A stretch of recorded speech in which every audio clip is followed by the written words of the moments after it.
Historically, people that lived for very long time periods in the same place instead of turning to a migratory lifestyle have produced rich cultures. This is the case of the Romanian people, which today exhibit one of the richest cultures and folklores on the planet, with only people such as the more numerous Chinese living on a larger area coming anywhere near the amazing diversity of the one found in areas inhabited by Romanians in Europe. As shown by the experiences of people who have attempted it in the past, a lifetime is literally not enough to know everything there is to know about any of the areas we will talk about here. Centered around a core set of values, symbols, styles and traditions shared by all, each geographical area has branched out over the ages with its unique style, and within these areas individual counties, cities and villages have developed their own local cultures.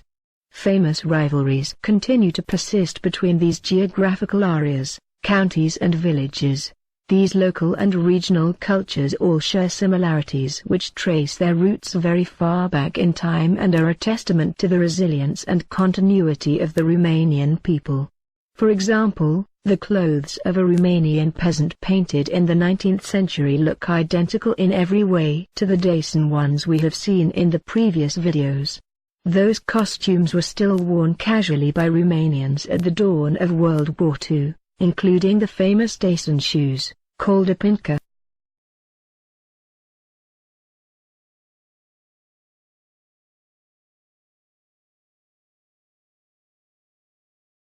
But such similarities can be found with cultures much older than the Dacian one.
Today the Romanians still practice many pre-Christian rituals thousands of years old, although most do not have the original religious meaning to those practicing them.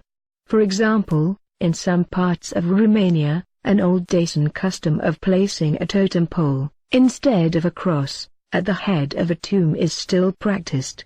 A Dacian belief was that the soul leaving the body turns into a bird, and thus the poles are decorated with various symbols and a wooden bird sits at the top. Compared to other European countries, the transition to Christianity happened very fast in Romania because of the old Dacian belief that the soul is immortal. But like all other European nations, they had a lot of pagan rituals related to solstices, seasons, etc. For example, the Dacians already had a custom of their own that fell on the day chosen by the Vatican to represent Christmas. The custom involved the killing of wild boars to help them through the harsh winters. This custom was kept after the introduction of the Christmas holiday, and today domestic pigs are killed all across Romania in the days before Christmas. A huge array of other archaic pre-Christian rituals probably related to the winter solstice and animal gods are also practiced in all areas inhabited by Romanians, like the goat ritual, the bear ritual, the horses ritual, the plough ritual done at New Year's Eve, etc. Many customs are inherited from the Romans as well, such as the belief in fairies that visit a newborn baby and determine his destiny, or the placing of a pine tree, replacing the cypress tree which did not grow in Dacia, in front of the house of a dead man. The funeral customs inherited from the Romans are combined with practices which were typical of the Dacians, such as the celebrating of a death instead of mourning it, or the commemorating of all dead ancestors on a specific day which is now a Christian holiday. We could go on all day talking about the diverse ancestral rituals and customs practiced in Romania, so we'll describe just one more, one coming from the vast ocean of ancient myths still preserved. The one related to the day of Dragobete, the equivalent of Saint Valentine's Day.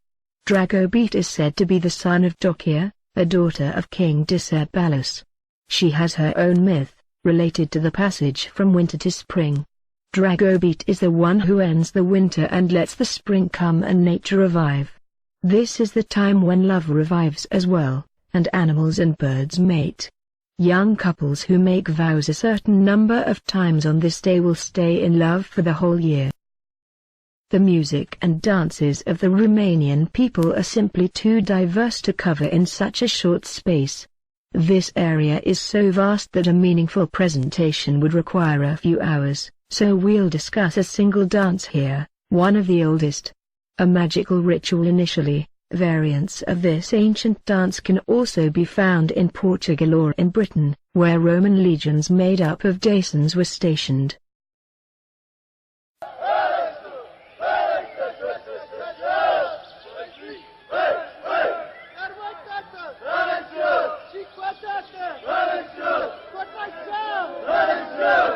Performed in the Alt region of southern Romania, the Calus ritual dance also formed part of the cultural heritage of the Vlachs of Bulgaria and Serbia.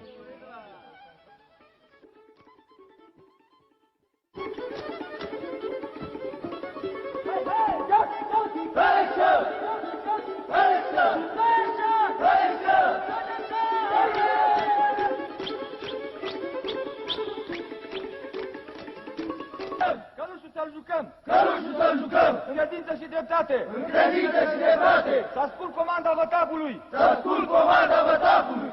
Și nu ascult nimic din câștig! Și nu ascult nimic din câștig! Iar acum ar așa! Hăp, hăp, hărășă! Hărășă, șă! Although the oldest documented music used in this dance dates from the 17th century, the ritual probably derived from ancient purification and fertility rites, using the symbol of the horse, which was worshipped as an embodiment of the sun.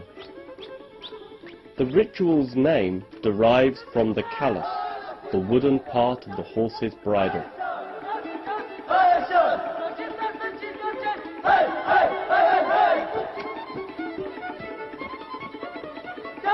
The callus ritual features a series of games, skits, songs and dances, and was enacted by all-male Kalusari dancers to the accompaniment of 2 violins and an accordion. Groups of Kalusari dancers, sporting colourful hats, embroidered shirts, and trousers adorned with small jingling bells, perform complex dances which combine stamping, clicking of the heels, leaping, and swinging of the legs.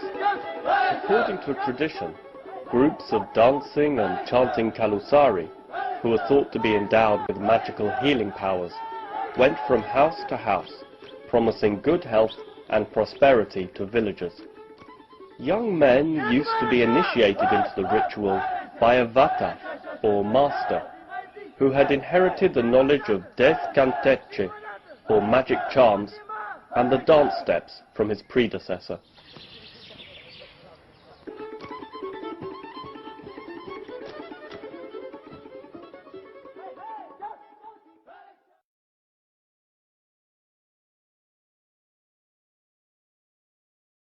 As we have already seen, the main components of the Romanian national costumes are practically unchanged for thousands of years and are common with those of other people of Europe where the Thracian presence was strong. These costumes were worn up to the 20th century when they started being worn mostly on special occasions and then stopped being used altogether after World War II. These costumes show the same explosion of diversity as all other areas of the Romanian popular culture.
Another interesting ancient custom is the painting of eggs in the spring, today done on Easter.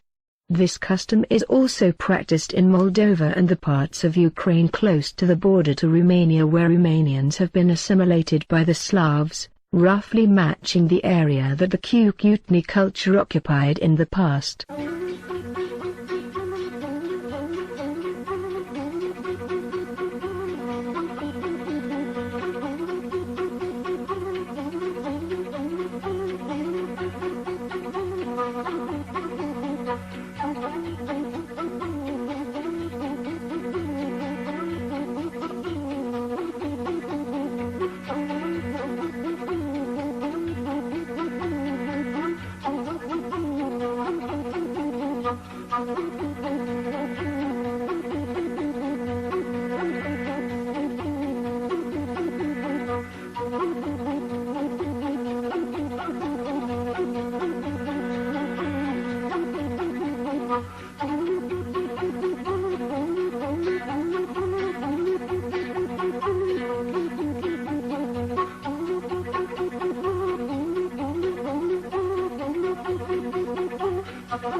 Another archaic custom that is practiced in the area occupied by the Cucutni culture by both Romanians and the assimilated Romanians in southern Ukraine is the use of the Carpathian horn to transmit various signals between mountain peaks.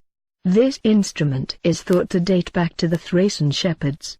Variants of this instrument were used in all parts of Romania in the past and not just by mountain shepherds. For example, it was used to transmit signals in battle by various Romanian commanders during the Middle Ages.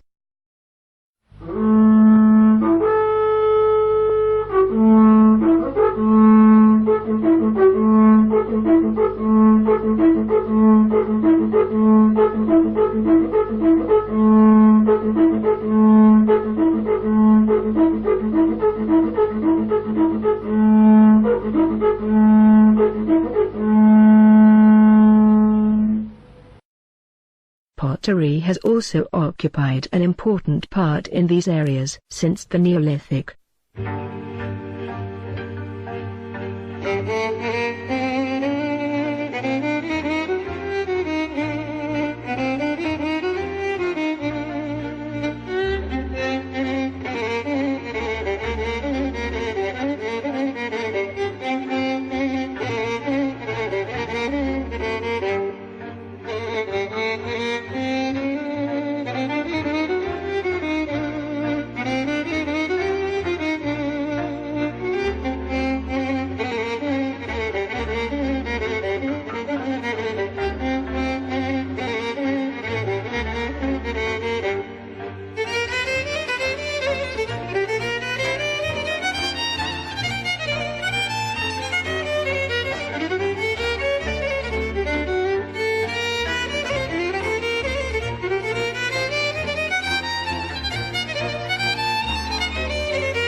The huge diversity of Romanian proverbs was collected in an 8-volume, 8,000 pages long collection in the late 19th century.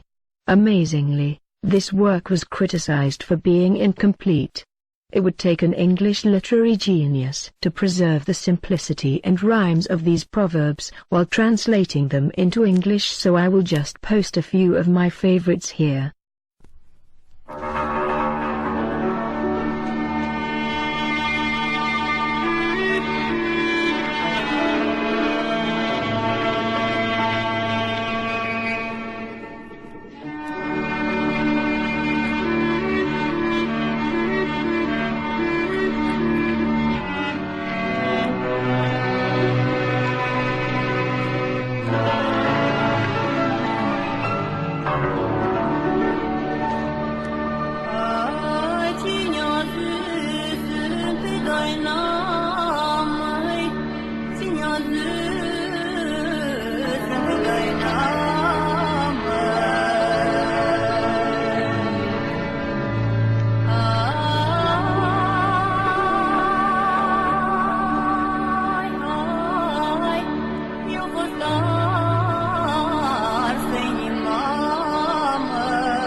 On the UNESCO World Heritage Sites, the Romanian wooden churches are a spectacular example of the creativity of ordinary people. These were built all over Romania, but more in Transylvania, where the German, Hungarian and later the Austrian occupiers would not let the Romanians build stone buildings for centuries. Some of these churches resemble wooden churches built in the Scandinavian peninsula.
Houses and other rural buildings also varied a lot between different regions, based on local customs and natural resources existent in the area.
Another area where the creativity of the Romanian people was expressed was in the construction of elaborate wooden gates.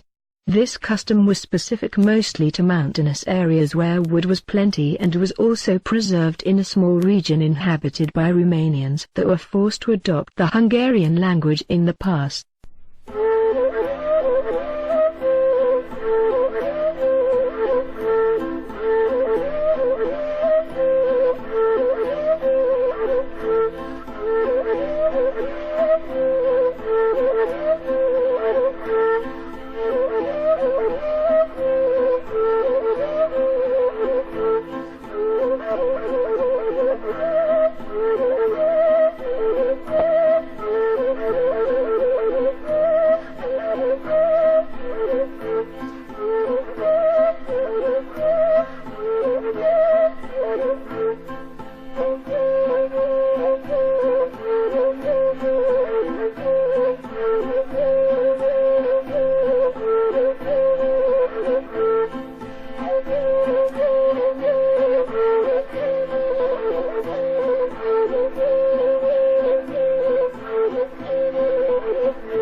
Last but not least, the Romanian folklore is filled with poems, stories, ballads, etc. about all sorts of things, from historical figures such as Roman Emperor Trajan or the family of Dacian King Decebalus, to famous outlaws, to nature or daily life, etc.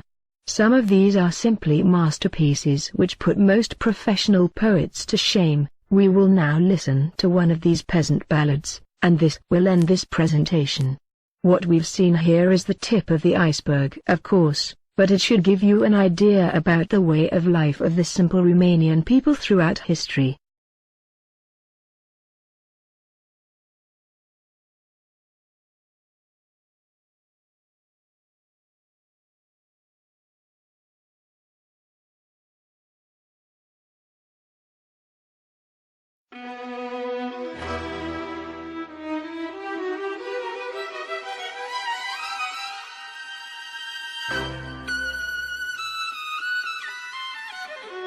Pe un picior de plai, pe o gură de rai, iată vin în cale, se cobor în vale, 3 turme de miei cu 3 ciobănei. Unul-i moldovean, unul-i ungurean și unul-i vrâncean. Iar cel ungurean și cu cel vrâncean mării se vorbiră, ei se sfătuiră pe la pus de soare ca să mi-l omoare. Pe cel moldovean, că-i mai ortoman și are oi mai multe, mândre și cornute, și cai învățați și câini mai bărbați. Dar cea mioriță, cu lână plăviță, de 3 zile încoace, gura nu-i mai tace, iarba nu-i mai place. Mioriță, laie, laie, bucălaie, de 3 zile încoace, gura nu-ți mai tace, ori iarba nu-ți place, ori ești bolnăvioară, drăguță mioară. Drăguțule bace, dă-ți oile încoace, la negru zăvoi, că iarbă de noi și umbră de voi.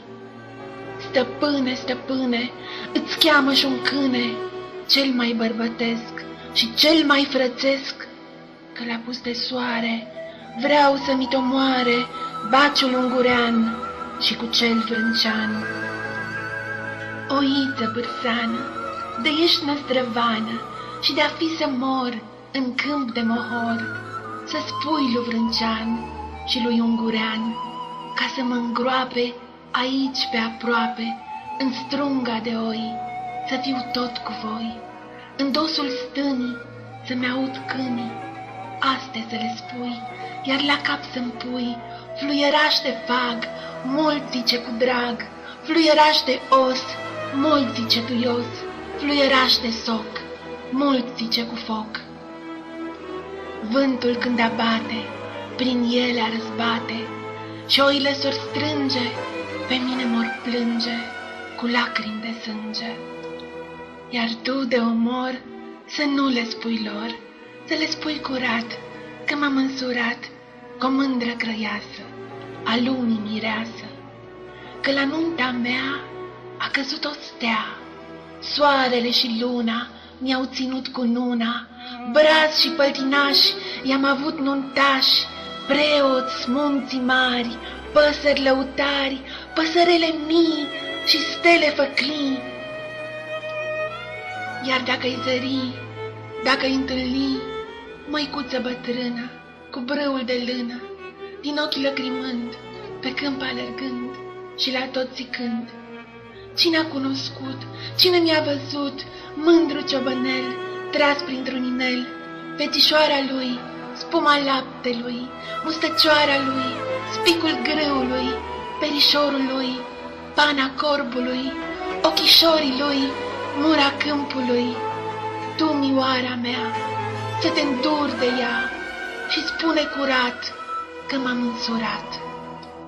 Cu o fată de crai, pe o gură de rai, iar la cea măicuță să nu-i spui, drăguță, că la nunta mea a căzut o stea, că am avut nuntași, brazi și păltinași, preoți, munții mari, păsări lăutari, păsărele mii și stele făclii.